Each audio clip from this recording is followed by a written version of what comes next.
Hello everyone, how's it going? I am Adam. Welcome to the Vintage Sanctuary. Two goals for this video. Got a care package from Sammy. SFI Sports Card, have not opened it up, so we'll check that out. And then SFI Sports Cards is his channel. And then in addition to that, I would like to show a few cards and talk to you about my thoughts on budget collecting. So here's the deal. No one is required to go after comma cards or even $100 cards or even $50 cards. Like, there's nothing wrong with having a collection that's nothing but cards that were found in dollar bins, if that's, what a collector likes to do. If that's how they like to collect, or if, that's the amount that they're they desire to spend, even if they have a lot more. I mean, you look at somebody like Dr. Beckett. I think Jim Beckett, I think he's doing a lot of collecting out of these dollar boxes. He probably has more money. That's just what he enjoys doing. Now, fair enough, in the past, I'm pretty sure, he went after a lot of those dream cards. But there's nothing wrong with collecting just inexpensive cards. I believe that Pepino Man has said when he has went to the National, he spent quite a bit of time in the dollar boxes and had a blast. So one way to do it is collect budget cards. I think if a collector can both like some budget cards and like some more expensive cards relative to their budget, then what they can do is they can just buy some budget-friendly cards, and that enables them to save part of their funds.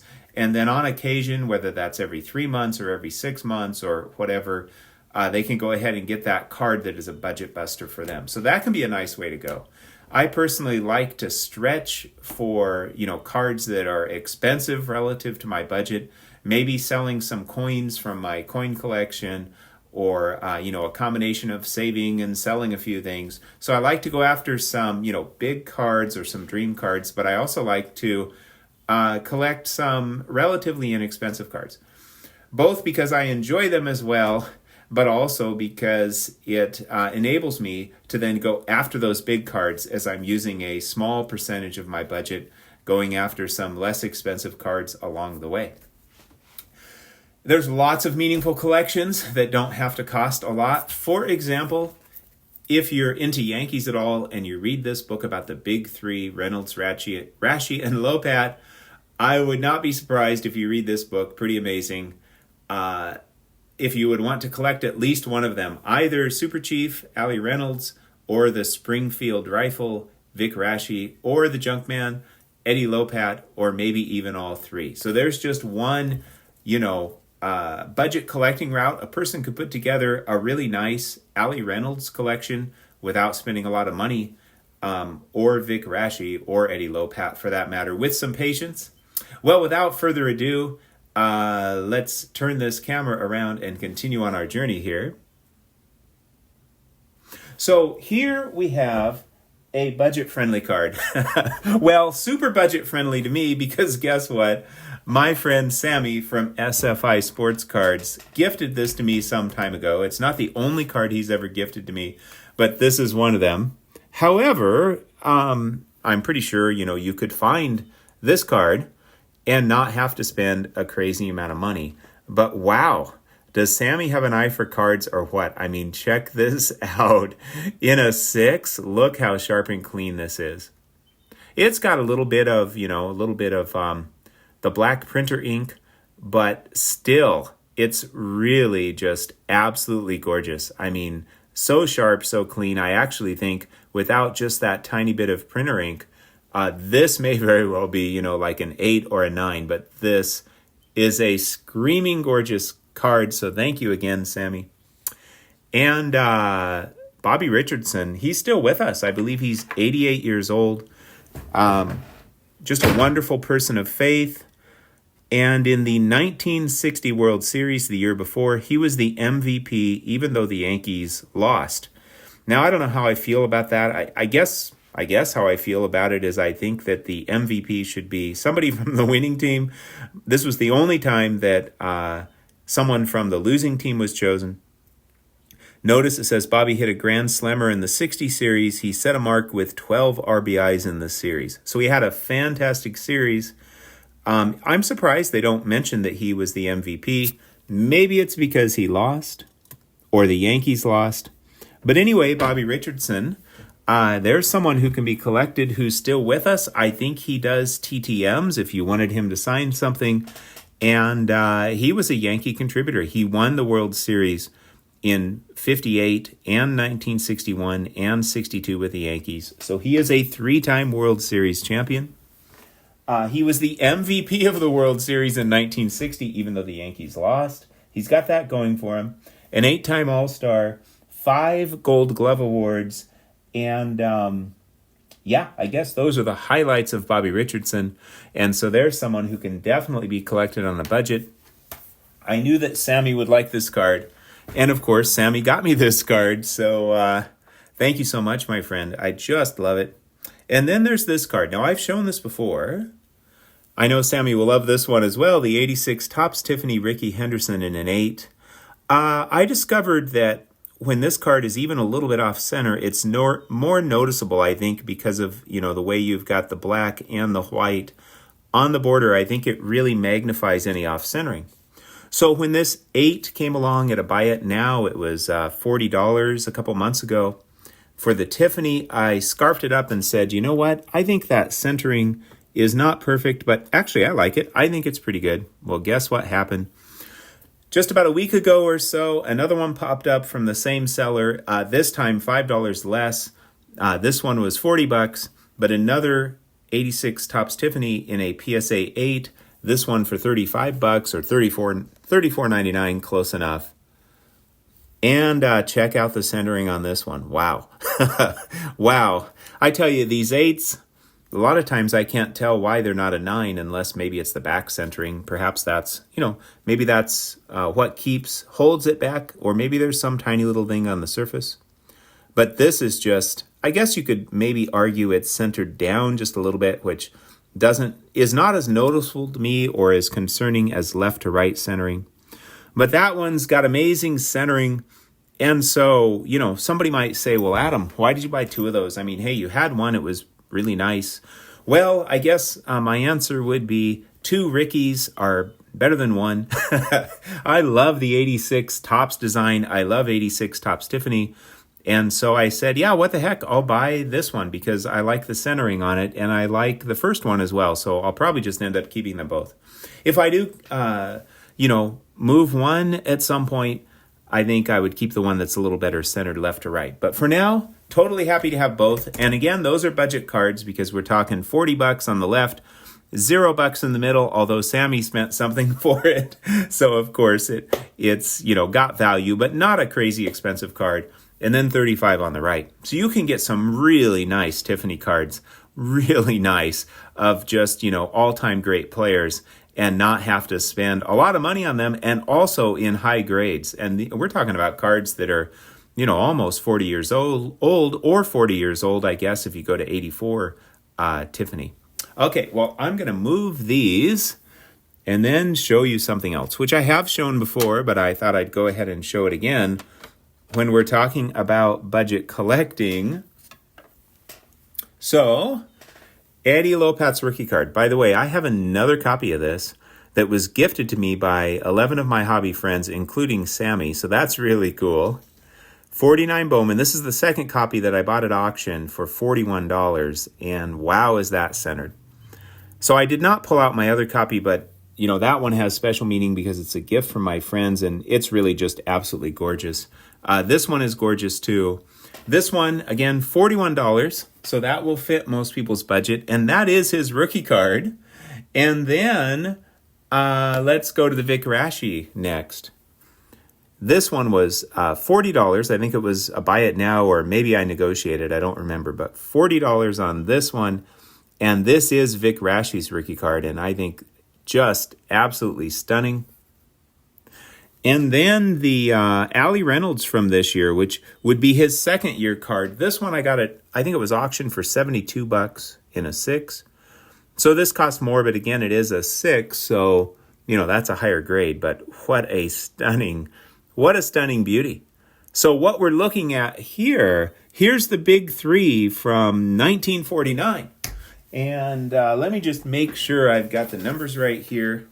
I closed up my computer. Why I did that, I do not know. But let me make sure I've got the numbers right. So the Vic Raschi was $40, and the Eddie Lopat was $41, and sure enough, the Allie Reynolds was $76. So yeah, those are within the budget of most collectors, or maybe with a little savings. And how cool is this? 1949, the first year of their 5-year in a row dominance. And I've got the big three right here. And of course, rookie cards on the outside, and then second year card in the middle there. So I knew that Sammy would like these, and seeing them again, and I'm sure that many of you will like them. Just a stunning trio. I think it's so cool. Let's see, for 1950, I've got Ed Lopat and Allie Reynolds. I believe Vic Raschi has a 50 Bowman as well, but I do not have that. But, once the right one comes along, then I can show their trio of 50 cards and, maybe continue from there. I'll have to do a little investigation. I did at one point, but I don't remember off the top of my head, exactly what years each of them has Bowman or Topps cards. I could, figure it out or think through it. But we will move on. Let us see what Sammy sent my way. I'm going to open this. I cut the end off to start with. I'm taking this out off camera, which means I could be doing some sort of a switcheroo, but hey, Sammy would know. I'm not going to do that. Look at this. Sweet SFI sports cards. By the way, I bought one of his t-shirts. It ended up being, just too small for me where it wasn't going to work out. So I gave it to a friend who has been enjoying it. So that's cool. Now, Sammy's going to say, don't put this in front of the big three. I'll put it on the side for now. I'll put it up there in a minute. What else do we have? We got a note. Let's see. Adam, I hope all is well, my friend. I've sent you a card that will check off 2 or 3 boxes on your list of card hobby interests. Sweet. This is not a late Christmas or birthday gift. This is a let's send Adam a card for no reason gift. Love it. Love it. By the way, of course, I don't expect, gifts from anyone. I'm very appreciative, and, I'm honored when I get them, but I certainly don't expect them, and I know that Sammy knows that. But yeah, I appreciate this, Sammy. This is awesome. Hope you enjoy it. Love the channel. You are a true one of one. Best wishes to you and your family at the Vintage Sanctuary. Your friend, Sammy. Such a thoughtful note. Thank you, Sammy. All right, without further ado, let me see here. Unwrapping. And then we move on to the next level of unwrapping, which is good. We got some painter's tape here, so this is done right. It's very well packaged to keep it safe. It looks like we're looking at a graded card here. That's pretty sweet. Now we're down to the rubber bands. Oh, we got granola. He cut out part of a granola box. I am pretty sure some of my friends kind of, joke about me and granola. So I'm pretty sure that was purposeful. Oh, wow. Whoa. I'm taking this out of the graded card sleeve. Wow. Look at this. The 85 Topps Tiffany Yogi Berra. You know what is crazy? I did not even know this card existed. And it's in a mint 9. Wow. I am a huge Yogi Berra fan. I really love Topps Tiffany. I love 85 Topps. And so I love the green on the back. I know that Sammy's a big fan of 85 Topps as well. Wow. I am blown away. Thank you so much, Sammy. Let's go back to his note. Let's move some things here. We'll move some things. And let's put this up here. And let's put this over here. And what the heck? How about some granola over here? Okay. I want to go back to the note just for a second here, everyone. A card that will check off 2 or 3 boxes on your list of card hobby interests. Yes, indeed. Okay, so one box is Yogi Berra, so no question. Another box would be Topps Tiffany, no question. I mean Yankees, so yeah, there's another box, I guess. You could say 85 Tiffany in particular is, one of the Tiffany sets I really love, although I pretty much love them all, but it's one of my favorites, especially with that glorious green on back. So absolutely, my friend. Wow, what a thoughtful gift. Thank you so much. So yeah, budget collecting. I mean, the key to budget collecting is your friends send you cards and they cost you nothing. I mean, that's not what I'm, expecting, but that's one way to budget collect. But obviously this cost him something. And I really appreciate, that you took your time, my friend, to find something that would check multiple boxes for me, to send it my way. So thoughtful. And I absolutely love this card. Minty fresh, the definition of minty fresh. Look at that. Absolutely minty fresh. Super stoked. Thank you, Sammy. Did I mention thank you? Super stoked. Thank you, everyone, for sharing in my joy.